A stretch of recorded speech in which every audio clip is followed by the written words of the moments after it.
Сайн байцгаана уу? Өнөөдөр ингээд нэг бичлэг хийгдгээ. Юу вэ гэхээр надаас дандаа асууж байгаа асуулт. Хятадд хэрхэн суралцах вэ гэж. Гэтэ сүүлийн үед бүр их асуугаад байгаа. Ялцчгүй хавар болоод оюутан залуус сургууль хичээлээ төгсөөд тэгээд дараагийнхаа ажил карьерийг төлөвлөх үе нь болоод тэгээд асууж байгаа. Би бас ингээд нэг бичлэг тайлбарлаад хэлгүүгээр бичлэгээ өвлөж. Өнөөдөр 2026 оны 5 сарын 31 маргааш их хүрсэн баяр. Загас өгснөөс загас барих аргын заагаад өгчвөл илүү том тус өгдөг гэдэг баярын бэлэг шүү за. За юун түрүүнд энэ бичлэг хэн зориулсан бэ гэж гадаад сурахаар, тэр тусмаа хятад сурахаар шийдсэн гэр бүлийн зөвшөөрсөн ийм оюутан залуус зориулагдаж байгаа шүү за. Тэгэхээр бас яг сургуулаа төгсөж байгаа бүх оюутнуудад биш. Яагаад гэвэл би бас хувьдаа бакалаврын зэргийг нарийн мэргэжлэр суралцах оюутнууд бол их орондоо сурах нь хамгийн зөв гэж боддог тийм.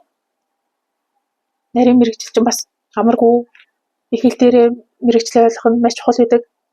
Бас дээрэс нь одоо салбарын хүмүүстэй эрдэмтэн багш нартайгаа салбарын одоо ахлах ажилчдтай тэгээд оюутан найзуудтайгаа танилцж тухайн мэргэжил салбарынхаа хүрээлэлд багтана гэдэг бол маш чухал зүйл байдаг.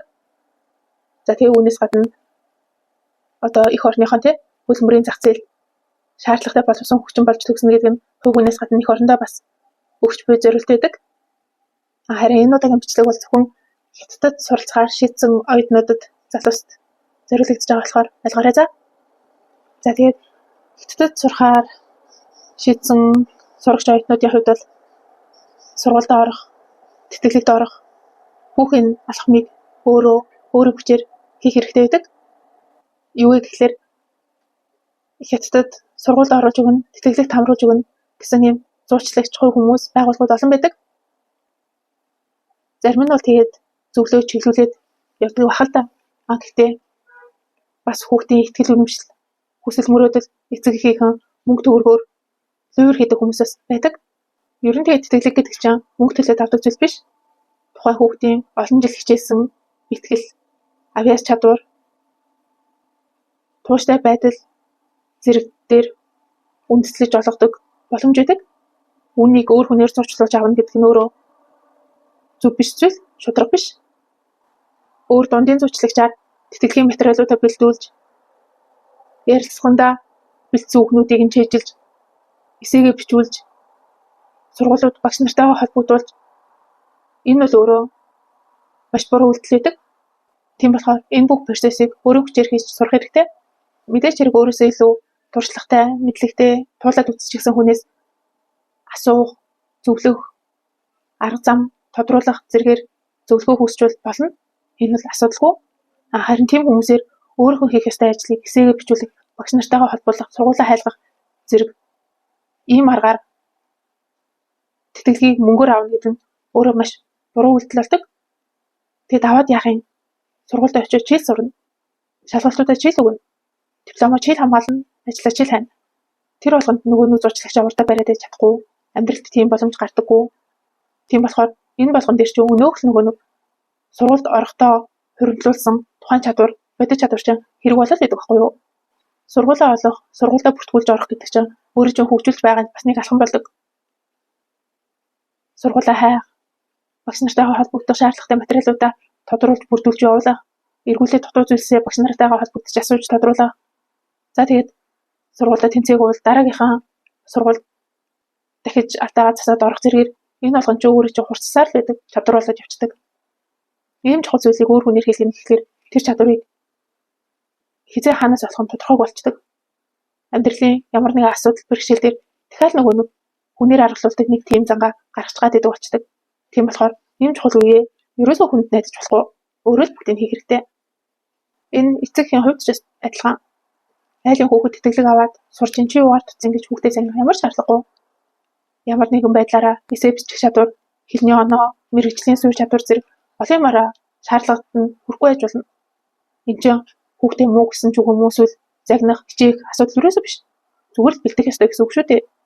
Тийм болохоор ер нь хүүхдээ бакалаврыг нь хятадд сурахаар шийдэж тооцоолж байгаа бол хэлний бэлтгэлийн дор хаяж нэг 2 жилээр хувийн зардлаар хятадд сурах хэрэгтэй гэж боддог. Яагаад гэвэл би бас өөрөө тэгжсэн. Эхлээд нэг жил Хятадд хувийн зардлаар Хятад хэлэнд эхлээ сураад тэгээд яагаад ч би ихтэй бакалаврчууд ороод хичээлээ ойлгох төвчний биш гэдгийг мэдчихсэн. Тийм болохоор дахиад нэг жил эхний бэлтгэл сурж байгаа байхгүй юу? Тэгээд тэтгэлэг аваад бакалавраа эхлүүлж байгаа юм. Ер нь ихэнх хүүхдүүд дор хаяж 2 жил эхний бэлтгэлийн дараа бакалаврын хичээлийг ойлгох байх л гэж бодож байна. Ер нь илүү бага хугацаа ороод 1 жилээр ч юм уу те сурахад бакалавраа ойлгохгүй байх магадлал бол маш ихтэй гэж бодож байна. Одоо ингээл нөхрийгөө бодохоор яг 1 жил хэлний бэлтгэл сураад бакалавр зарсан байхгүй. Тэгээд өөрөө хэлэхдээ би ихний 3 жилдээ хичээлээ юу ч ойлгодоггүйсэн. Сүүлийн жилээ арай ч үгж ойлгоод байж тал төгсөх болоод төгсч өгөө гэж тэгж байгаа байхгүй юу? Тийм болохоор эхний 3 жилдээ олж болох гэсэн мэдээлэл нь хэрэг хүлээ. Тийм болохоор энэ боломжийг 1 жилийн хэлний бэлтгэлтэйгээр ингэж дундуурхан өнгөрөөчих нь бас харамсалтай зүйл. Тийм болохоор миний бодлоор л Хятад хэлний сургууль хүүхдийг бол дор хаяж Хятадд 2 жил хэлний бэлтгэл сургаж хэлний оноогоо ахуулж хэлийг сайжруулад тэгээд бас давхар мэрэгжлийн чадвар хичээлүүдийг сайжруулад тэрний дараа бакалаврт оруулах хэрэгтэй. Тэгээд тэр үед бол өөрийн хүчээр тэтгэлэг авах боломж бол харьцангуй нэмэгдэн шүү дээ. Тэр нь бол зөв болох юм байна.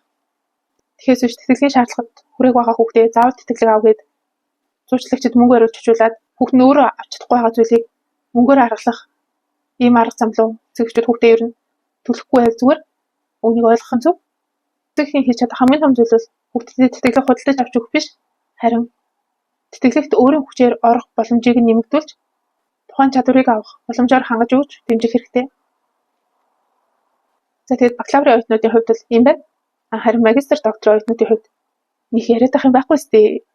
Өөрсдөө судлаач оюутан болж ирэх гэж байгаа.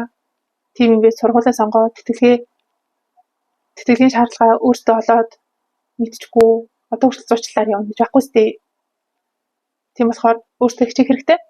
За би одоо хэрхэн Хятадын сургуульд өргөдөл гаргах, хэрхэн элсэх процессын талаар компьютер дээр гялс харуулдаг. За энэ сайтыг бол Хятад суралцахаар шийдсэн бүх оюутнууд бол тогтоогоод авчих хэрэгтэй. campschina.org гэд. Энэ бол Хятад улсын Хятадд суралцахаар ирэх бүх оюутнуудын хяналтын комиссоос гаргадаг аль биесны сайт нэ. Тэгээд тэнд ер нь Хятад суралцахад шаардлагатай бүхэл мэдээллүүдийн одоо бүх төрлийн тэтгэлэг, сургууль, үйл ажиллагаа гэдэг бүх мэдээллийг эндээс авах боломжтой. Одоо жишээний тэтгэлэг гэдэг хэсэг дээр нь ороод засгийн газрын тэтгэлэг, мууч хотын тэтгэлэг, бүс ба зам, торгоны тэтгэлэг, күнзийн тэтгэлэг, сургууль, албан байгууллага, компаниудын нэрэмжит тэтгэлэг, бусад тэтгэлгүүдийг эндээс дэлгэрэнгүй мэдээллийг авах боломжтой байдаг. Мөн түнчлэн мууч хотоор нь ялгаад ангилсан энэ платформ дээр сургуулаа олох боломжтой байдаг. За би жишээ олгоод нэг 2-3 сургуулийн мэдээлэл харуулъя. Одоо яг энэ сургуулиудын зэснээс нь харж аваад эхлээд энэ сургууль гэдэг дээрээ дарж аваад энэ хотоос сургуулаа хайчих юм. За би эхлээд Бээжинд сургууль хараад байгаа. Бээжингийн хэл соёлын сургууль гэж байдیں۔ Тэр сургуульд би бас яг сурч ирсэн. Тэгээд ер нь их сайн хөтөлбөртэй гэж боддог. Гэхдээ мэдээж Бээжинд тэгээд том сургууль болохоор зардал харьцангуй өндөр гардаг. За юу ч гэсэн хараад байгаа за. Эхлээд энэ campschina гэсэн сайтнаас ерөнхий мэдээлэл авчаад тэгээд дараа нь сургуулийнхаа үндсэн сайт руу ороод илүү нарийн тодорхой мэдээлэл авах хэрэгтэй. Одоо энэ Бээжин хэл соёлын их сургууль гэтэл энэ жилийн 9 сараас эхлэх 1 жилийн хэлний бэлтгэлийн үнэ нь 26600 юан гэж байгаа байхгүй юу? Тэгээд бүртгэлийнхэн хугацаанд 7 сар таагдана гэж байна. Энийг бол маш сайн анхаарах хэрэгтэй байдаг. Тэгээд ерөнхий шаардлагуудаа бичсэн байна. Ер нь хувийн зардлаар хэлний бэлтгэлд орох жоо бол айхтар өндөр шаардлага байдаггүй. За тэгээд эндээс дотор байрны үнэ хараад байгаа. За дотор байрны үнэ бол энэ байна. Тэгээд ганцаараа биш өөр нэг хүнтэй хоёулаа амьдрах өрөөний за энэ өдрийн 120 юан гэж байна. Энэнгээр тооцчихъя. Гэхдээ том сургуулиудын дотор байр хязгаарлагдмал болохоор эртхэн дотор байрандаа бүртгүүлэх хэрэгтэй. Тэгэхгүй бол гадуур амьдрах гэхлээр зардал бүр өндөр болчих гээд тийм. За тэгээд тэр зардлаас гадна бүртгэл, даатгал, эмнэлгийн шинжилгээний төлбөр гээд зайлшгүй гарах төлбөрүүд байдаг. Тэгээд үүнээс гадна за Бээжинд миний бодлоор хямдхандаа оюутны сарын зардал бол 2500 юан орчим байх байхаа. За ер нь 2500-гээд тооцжээ. За тэгээд оюутны 1 жил сурах нийт зардлыг тооцвол 26600 нь бол сургалтын төлбөр. За тэгээд 600 юан нь бүртгэл, даатгал, эмнэлгийн шинжилгээ гэдгээд нэмэгдчихэд 120 юаны өрөөгөр 1 жил амьдралаа гэж тооцъё. Тэгээд сарын 2500 юан хоолны мөнгө гэж тооцвол энийг хараа 47 сая төгрөг, бараг 50 сая төгрөг ийм хэмжээний зардал гарах нэ. Гэхдээ энэ сургууль миний бодлоор харьцангуй өндөр үнэтэй сургууль байхаа ч гэж юу тийм яг чанартай сайн хөтөлбөртэй гэдгээрээ илүү өндөр үнэтэй гэдэг. Гэхдээ арай боломжийн хэмт сургуулийг дахиад нэг харуулъя за. За тэгээд ер нь өөртөө суралцах хүүхдүүд бүх хотынхон бүх сургуулиудыг судлаад, харьцуулаад хамгийн боломжтой сургуулиа өөртөө олох хэрэгтэй. За би нэг таамгаар Гүйжөө Шифандашвэ гэсэн энэ сургууль руу ороодох юм. Ер нь Гүйжөө хавцаа зардал харьцангуй бага байдیں۔ За ингээд сургуулийнхаа сайтн дээрээ бүх мэдээлэл нь байдаг. Ер нь ингэж сургууль судалдаг. Ямар нэгэн юм нь ойлгомжгүй, дутуу, шинжлэгдээгүй байвал сургууль руугаа залгаад багш нараас асуух хэрэгтэй. Хятадд гадаад оюутан хариуцсан багш нар бол бүгдээрээ англиар ярьдаг. Тийм болохоор санаа зовлтгүй асуух хэрэгтэй. Бүр болохгүй бол мэйлээр харьцах хэрэгтэй. Мэйлэнд чи хариу өгөхгүй бол утаслуун залгачаад хариу өгөөд гэд өөрийнхөө төлөө тэмцэх хэрэгтэй. За тэгээд энэ сургуулийн 1 жилийн хэлний бэлтгэлийн төлбөр нь 7 сая төгрөг орчим байгаа байхгүй юу? Тэгээд дотор байр нь энд 1200 яана 600 мянган төгрөгээ бичиж энэ үнийн юм бах та. Одоо үнэ л илгүүдээ харьцангуй хямдхан юм байна. Тэгээд энд арай хямдхан хот болохоор нэг сарын сая төгрөгийн хоол ундны зардал гэж тооцвол нийт 1 жилийн бүх зардал нь 18 сая төгрөг болж байгаа байхгүй юу? Ер нь яг сургалтын төлбөр байр тэгээд бүртгэлийн хураамж энэ төр нь нэмэгдэхээр 1 жилийн 8 сая орчим төгрөг болж байгаа юм. Тэгэхээр бас харьцангуй боломжийн гэж харагдаж байна. За одоо Шаншид нэг Тайван Вундашвэ гэдэг нэг сургууль хараад гай. Бас үн хямдхан боломжийн байж магадгүй. Энэ сургууль нь 211 топ ангиллын сургууль юм байна. Тэгээд одоо жилийн төлбөр нь 6000 юан юм бах та. За тэгээ өвчтсөн байна.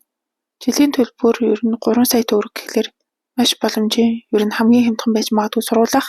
За тэгээд ерөнхий яг нийт зардал нь тооцоод бас хямдхан хот болохоор сарын 1 сая төгрөгийн хоол хүндний зардал гэж тооцоход нийт нэг 16 сая төгрөг орчим болохоор байгаа байхгүй юу? Тэгэхээр бас энэ сайн сургууль хийж магадгүй үн бол боломжийн юм байна. За тэгээд оюутан сурагч дүүнер минь сургуулийг ер нь ингэж хайдаг.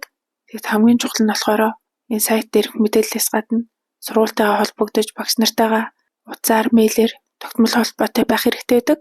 За тэгээд хувийн зарлаараа бараг илүү хямдхан сурах боломжтой байгаад хахад өөрийнхөө төлөө гүйхгүй нөгөө мөнгө өөр хүмүүст авчиж өгөөл тэгээд яваад байвал одоо юу хэлэх вэ?